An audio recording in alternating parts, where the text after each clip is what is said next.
तो देखो भाई, अगर ये जैसे हमने 2 माध्यम लिया था, अगर उसकी जगह 3 माध्यम ले लिया जाए, इधर देखिए ये 3 माध्यम ले लिया, यहां पे वायु है, यहां पे जल है, यहां पे कांच है, फिर यहां पे फिर से वायु है। समझ में आया? वायु से जल में आएगी किरण, जल से कांच में आएगी और कांच से फिर वायु में निकल जाएगी। अच्छा ये बताइए, जल और वायु में सघन कौन, विरल कौन? जल क्या है और वायु? जल और कांच में? कांच कैसा है जल में से? कांच में चल रहा हूं तुमको तो आसान है कि जल में चलना आसान है? नहीं, कांच में भी चल लो खोपड़ी फोड़ फोड़ के, तो कांच सघन हो गया और जल विरल हो गया। बालिका, कांच और वायु में कौन सघन कौन विरल? कांच सघन है, वायु विरल है, इसमें कोई टेंशन नहीं है ना। वायु से चली किरण फाइनली कहां चली जानी चाहिए? वायु में चली जानी चाहिए। तो ये देखिए, ये आपतित किरण लिया हमने, इसको सीधी लाइन से ऐसे मिला दिया, ठीक। अब इसके बाद यहां से अभिलंब बना दीजिए, ये एंगल कुछ आई मान लीजिए, तो ये वास्तविक पात तो ये है ना। वास्तविकता में जब विरल से सघन में जाएगी तो अभिलंब से, बोलो भाई, विरल से सघन में जाएगी तो अभिलंब से अभिलंब की ओर मुड़ जाएगी। क्या हो जाएगा? बोला करो बालिका, अभिलंब की ओर मुड़ जाएगी। तो वास्तविकता में ऐसे ना जाके अभिलंब की ओर मुड़ गई थोड़ी सी। समझ में आया कि नहीं आया? तो ये कोण कुछ बदल गया तो अल्फा मान लेते हैं। कितना हो गया? अल्फा। फिर यहां देखो, ये सघन से विरल है कि विरल से सघन है? विरल से सघन में अभिलंब से दूर। गधे हो क्या? अभिलंब से दूर हट जाएगी कह रहे। अभिलंब की जल है, कांच में गई, अभिलंब की ओर मुड़ेगी, दूर हटेगी, मुड़ेगी, दूर हटेगी, मुड़ेगी ना, दूर हटा रहे हैं। तो देखो मुड़ गई। अब यहां कुछ कोण बदल गया होगा ना, इसको कुछ बीटा मान लीजिए। अच्छा ये अल्फा है तो ये अल्फा होगा एकांतर कोण से। बोलो भाई, अगर ये बीटा है तो ये भी तो बीटा होगा। कौन से नियम से? एकांतर कोण के नियम से। स्नेल के नियम से नहीं कदे, एकांतर कोण के नियम से। स्नेल के नियम से तो कोण अलग होने चाहिए। अब देखो, फिर देखो, कांच से वायु में आ रही है, किधर से किधर आ रही है? किधर से किधर आ रही है? सघन से विरल, विरल से सघन। किधर जाएगी? इससे दूर जाएगी, अभिलंब से दूर हो जाएगी। ये रहा अभिलंब, इससे दूर हटेगी, लेकिन ये एक विशेषता है, इसके समांतर हो जाएगी। ये बात समझ में आई कि नहीं आई? समांतर क्यों हो जाएगी? क्योंकि वायु से वायु में जा रही है ना। तो ये क्या हो गया? इसको क्या कहते हैं भैया? यहां से यहां विस्थापित होकर चले गई तो इसका नाम क्या है? भूल गए? कल ये बताए, कल बताए नहीं बताए?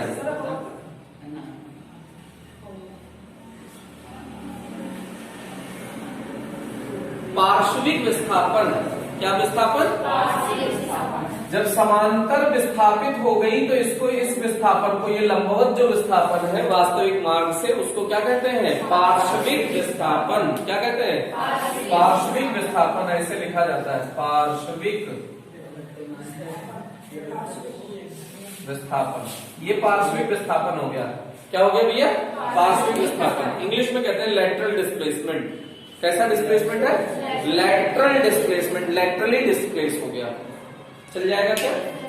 अरे पक्की बात। इसका अपवर्तनांक कुछ मान लो, क्या माना जाए? N1 M1 N1 N2 N3 very good N1। ये समझ में आया कि नहीं आया? अब देखो, कि किरण का नाम में कुछ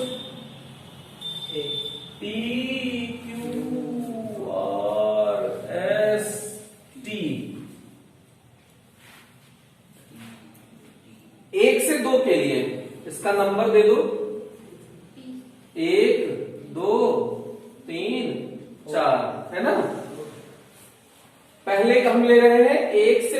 जब किरण गई है, कहां से कहां गई भैया? 1 से 2 में गई है। तो 1 से 2 में गई है तो बताओ ये एंगल में स्नेल का नियम लगाना है।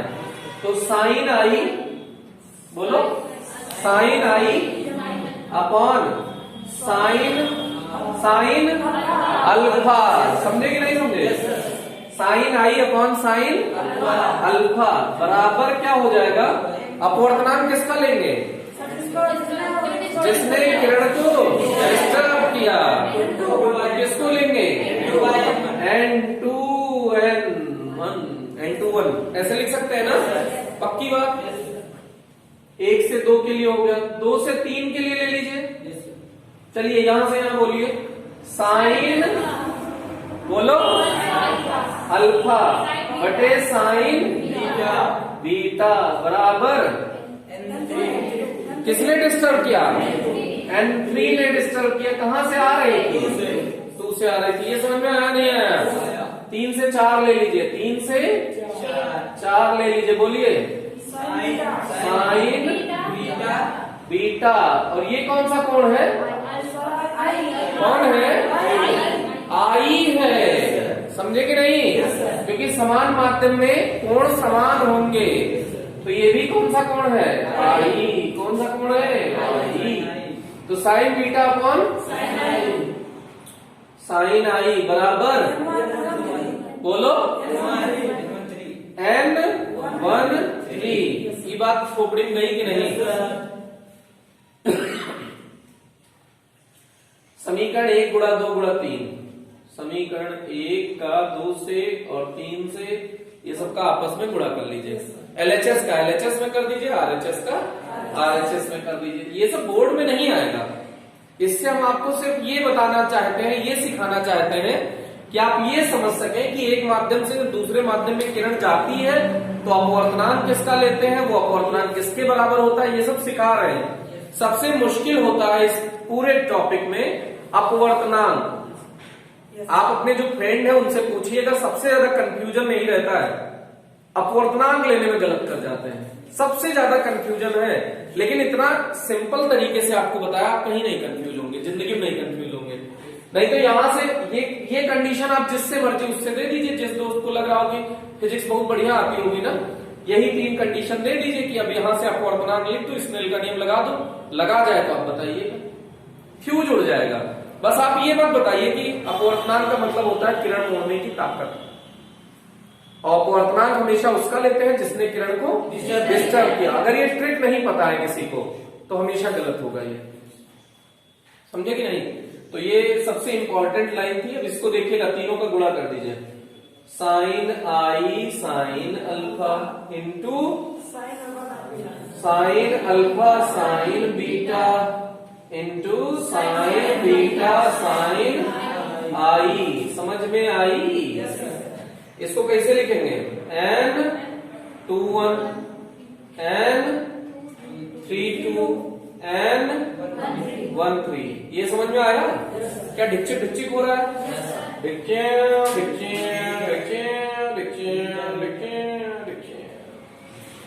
सब उड़ गए। इसका मतलब हमने जो अब तक किया है बिल्कुल मस्त, कोई टेंशन नहीं। अब देखिए ऐसे लिखने जा रहे हैं, देखो देखो N32 इधर रहने देते हैं, बाकी इन दोनों को बटे में भेज देंगे।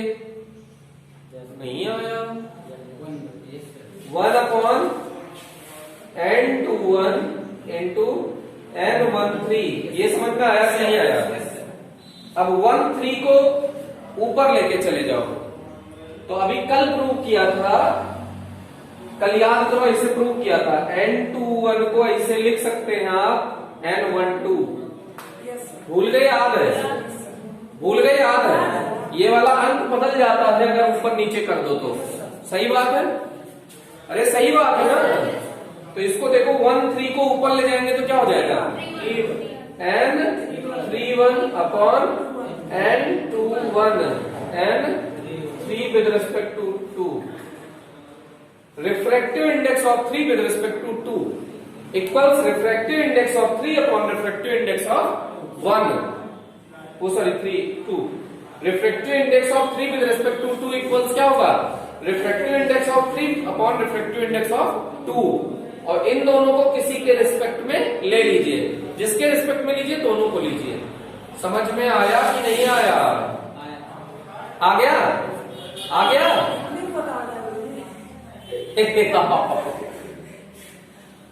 दो के सापेक्ष 3 का अपवर्तनांक, माध्यम 2 के सापेक्ष माध्यम 3 का अपवर्तनांक बराबर होगा माध्यम 3 का अपवर्तनांक बटे माध्यम 2 का अपवर्तनांक। लेकिन ये दोनों अपवर्तनांक किसी के सापेक्ष हैं। नहीं आया? जैसे ऐसे लिखा है, आप देखिए बोर्ड में देखिएगा ध्यान से, refractive index of glass with respect to water. क्या लिखा है बेटा? Refractive index of glass with respect to water. इसको ऐसे लिख सकते हैं, refractive index of glass upon refractive index of water. लिख सकते हैं ना? बोला करो, अंग्रेजी भी बोल लोगे तो कोई पाप नहीं लगेगा बेटा ना, थोड़ा बोला करो, प्रैक्टिस करो, इससे धीरे धीरे आ जाएगा। बोलो, refractive index of glass with respect to water. फिर से बोलो, refractive index of glass with respect to water. बोलो, with respect to water equals refractive index of glass upon refractive index of water. सही बात है ना? ऐसे प्रैक्टिकल में एग्जामिनर आ जाए, आप ऐसे बोल दीजिए, फील आ जाएगा, उसको मजा आ जाएगा, लगेगा कि हाँ बच्चा पढ़ने लिखने वाला। भले से कुछ नहीं तुमको आता, अंग्रेजी में ठीक से बोल दो तो उसको लगेगा ये पढ़ने वाला है, तभी इतना बढ़िया बोल पा रहा है ना? तो इसलिए एग्जामिनर के सामने इंप्रेशन बनाना हो तो इसे कर लो। अब देखो, दोनों को एयर के सापेक्ष ले लिया जाए। जब कुछ ना दिया हो तो हमेशा किसके सापेक्ष मान लो? एयर, एयर, एयर, वायु, वायु। हमेशा वायु का अपवर्तनांक होता कितना है? 1। वायु का वैसे होता है निर्वात का अपवर्तनांक 1। किसका? निर्वात का अपवर्तनांक 1। वायु का होता है 1.0002, लेकिन वो लगभग 1 ही हो गया ना। बोलो भाई, अब रटना है आपको, ये 2-3 रिफ्रैक्टिव इंडेक्स रटने हैं। रिफ्रैक्टिव इंडेक्स ग्लास का होता है 3/2। रिफ्रैक्टिव इंडेक्स ग्लास का कितना होता है? 3/2। रिफ्रैक्टिव इंडेक्स वाटर का होता है 4/3। ये सब किसके रिस्पेक्ट में है? कुछ नहीं दिया हो तो किसके रिस्पेक्ट में मान लो? एयर के रिस्पेक्ट में है, वायु के सापेक्ष है ये सब अपवर्तनांक। तो देखो कितना है ग्लास का? 3/2। वाटर का कितना है? 4/3। एक और याद करना है आपको, डायमंड का, हीरे का। किसका याद करना है? हीरे का। Refractive index of diamond. Diamond का ही क्यों याद कर रहे हैं? क्योंकि इसका प्रकृति में पाए जाने वाले जितने पदार्थ हैं उनमें सबसे ज्यादा अपवर्तनांक किसी का होता है 2.42। कितना होता है? 2.42। ये सब देखो, सब ये 1.5 है। ये कितना है? 1.5। ये कितना है? 1.33। ये कितना है? 2.42। नहीं आया? तो प्रकृति में जितने लोग पाए जाते हैं उसमें से उपलब्ध जो पदार्थ है उसमें हीरा है, हीरे का अपवर्तनांक सबसे ज्यादा होता है। तो अगर तुमसे कहें कि रिफ्रैक्टिव इंडेक्स, सुन लीजिएगा, अभी याद करा देंगे। Refractive index of glass with respect to water ज्ञात कीजिए। क्या क्वेश्चन है? Refractive index of glass with respect to water याद कीजिए। तो इसका मान आपको पता है ना? रिफ्रैक्टिव इंडेक्स ऑफ ग्लास कितना होता है? 3/2। और रिफ्रैक्टिव इंडेक्स ऑफ वाटर कितना होता है? 4/3। सबसे नीचे वाला सबसे ऊपर, बीच वाला बीच वाले से गुणा हो जाता है तो कितना आ जाता है? 9/8 आ जाता है। अरे सही है। और अगर तुमसे उल्टा पूछ ले, देखो, refractive index of water with respect to glass, तो बताओ कैसे लिखोगे? नहीं, ऐसे नहीं, पहले बोलो तमीज से, फॉर्मूला बोलो।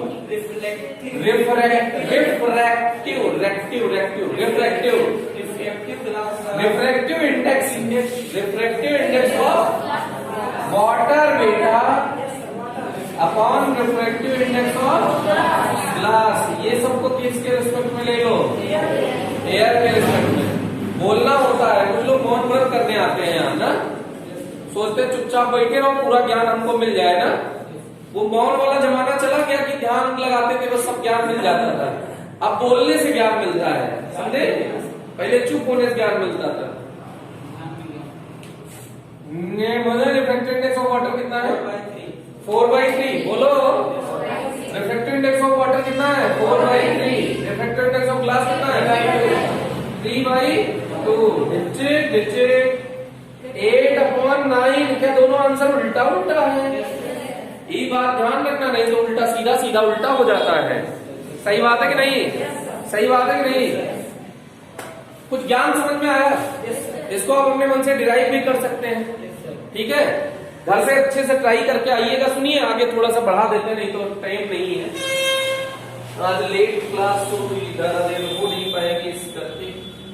बोर्ड पे देखने कष्ट करिएगा, इधर देखिएगा, बोर्ड पे देखिए। Hello, stop the writing. आपने ये सुना होगा कि अपवर्तनांक की परिभाषा क्या होती है? निरपेक्ष अपवर्तनांक की। निर्वात में प्रकाश का वेग तथा माध्यम में प्रकाश का वेग के अनुपात को निरपेक्ष अपवर्तनांक कहते हैं।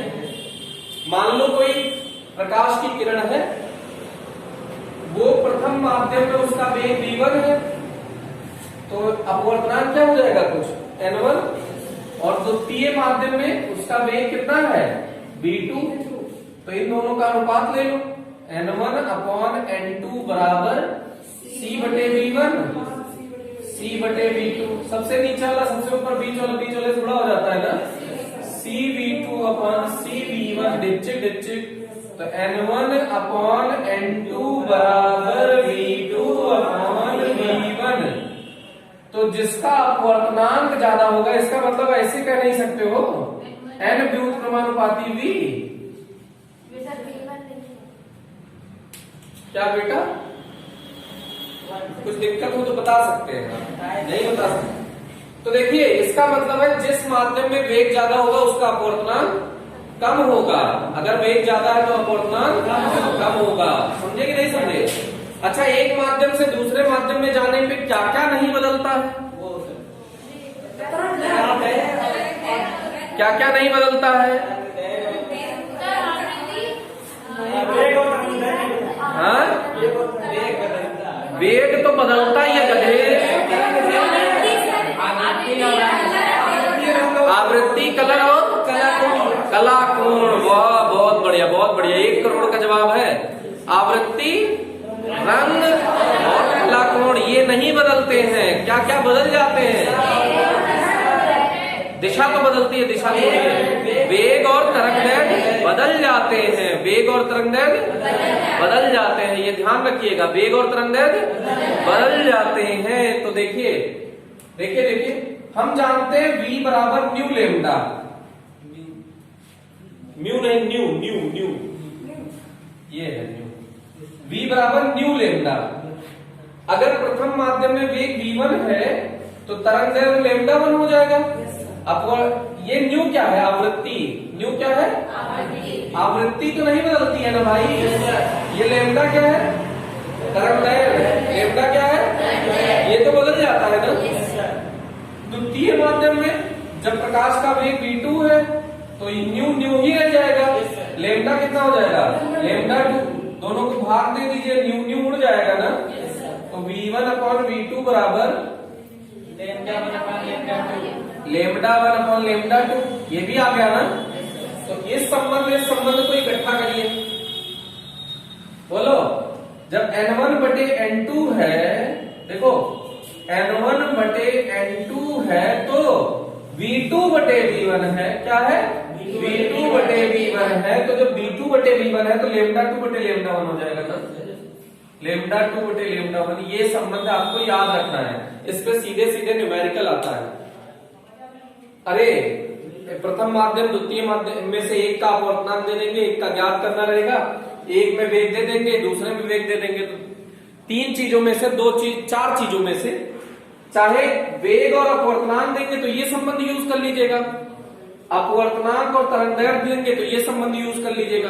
तो संबंध यूज करेंगे तो ये 4 लोग हैं ना। अरे, चाहे ये संबंध यूज करेंगे तो इसमें कितने लोग हैं?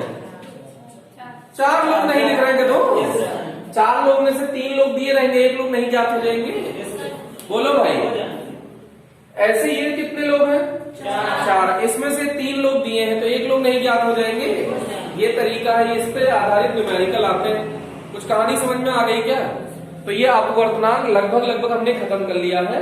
अपवर्तनांक 3-4 का हमने याद करा दिया। एक तो वायु का रट लीजिए, एक निर्वात का भी एक। वायु का 1.0002, उसको एक ही मान लो। कितना मान लो? एक। वायु का भी एक और निर्वात का भी एक। पहली बात। जल का 4/3।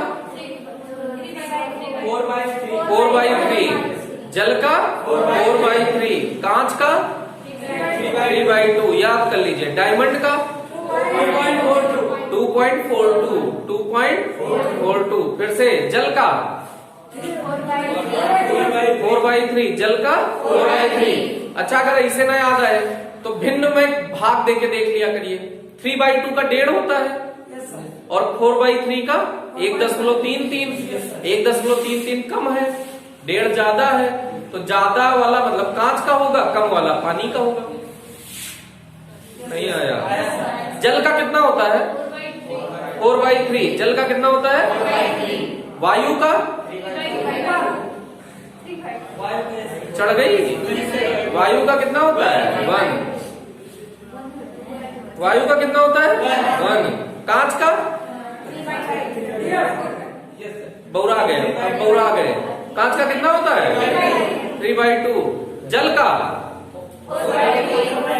4/3। पानी का 4/3 होता है। जल और पानी एक ही होता है।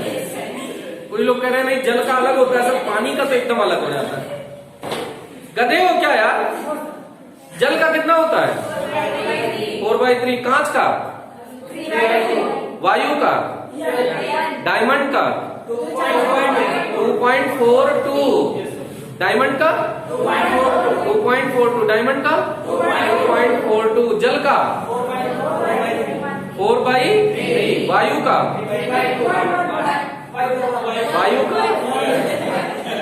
पानी का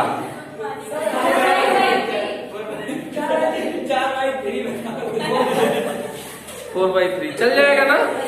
तो इतना अच्छे से दिमाग में बिठा लीजिएगा। और सुनिए, जब किसी के सापेक्ष ना दिया हो, सुन ले गधे, जब किसी के सापेक्ष ना दिया हो तो हमेशा वायु के सापेक्ष माने।